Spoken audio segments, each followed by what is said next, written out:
গোবর রাখেন তো বাড়িতে 7 দিনে মা, অন্তত একদিনে বৃহস্পতিবার সূর্য ওঠার আগে এই গোময় অর্থাৎ গোবর জলের ছড়া বাড়ির প্রধান কেটে দেবে। তাহলে কি হবে?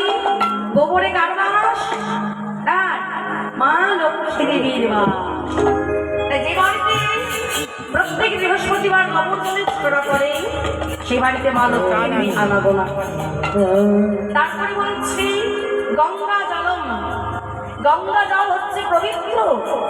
তোমার বাড়িতে যদি গঙ্গা জল থাকে তোমার বাড়িটা হবে না, আমারটা একটু ডিস্টার্ব আছে। তারপরে বলছে বৃন্দাবন, বৃন্দাবন। তাহলে মা বৃন্দাকে কি বলে বলি? দেখো হ্যাঁ, তুলসী গাছ। তাহলে বৃন্দাবনী সবার ঘরে ঘরে আছে তো? বলে গৃহাঙ্গনে তুলসী করিবে রোপণ, তুলসী বিহনে গৃহ শ্মশানের সমান। তাহলে তুলসী সবার বাড়ি বাড়িতে আছে। আচ্ছা মা, বৃন্দা দেবী তো পেলাম, বৃন্দাবন কোথায় পাবো? বাবারা ভালো করে শুনে নি, যাদের ঘরে কুলবধূ আসেনি বাবারা শুনে নিন, বাড়িতে গিয়ে বলে দেবে। তাহলে বৃন্দাবন পাবো কোথায়? বৃন্দাবন তো ওই দূরে ভরসা নয়। বলে ওই বৃন্দাবন নয়, শাস্ত্র প্রমাণ করলে হ্যাঁ কি ঘুম পেয়েছে, সর্বনাশ। রাধে রাধে, একটু অনুধ্বনি দিতে পারি না? তাই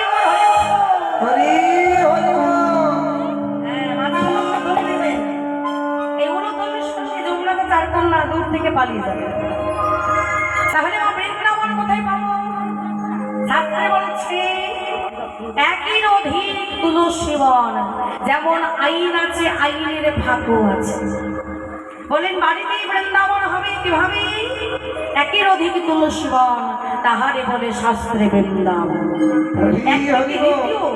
যখন বাড়িতে তুলসী বৃক্ষ হয়ে যাবে, আবার যদি পারেন 12টি তুলসী বৃক্ষ যদি কারো ঘরে থাকে, সেটা সেই ঘরটা তার ঘর নয়, বৃন্দাবন সমতুল্য। তাহলে কটা হলো? থেকে গুনেছ দেখি বলো তো? হ্যাঁ, 4টা হলো? হ্যাঁ, 4টা হয়নি, 3টা হয়েছে। গোবর, গঙ্গা জল আর বৃন্দাবন। বৃন্দাবন ওই একই। আর হচ্ছে শঙ্খ, শঙ্খ রাখবেন প্রত্যেকটি ঘরে 3 বার করে।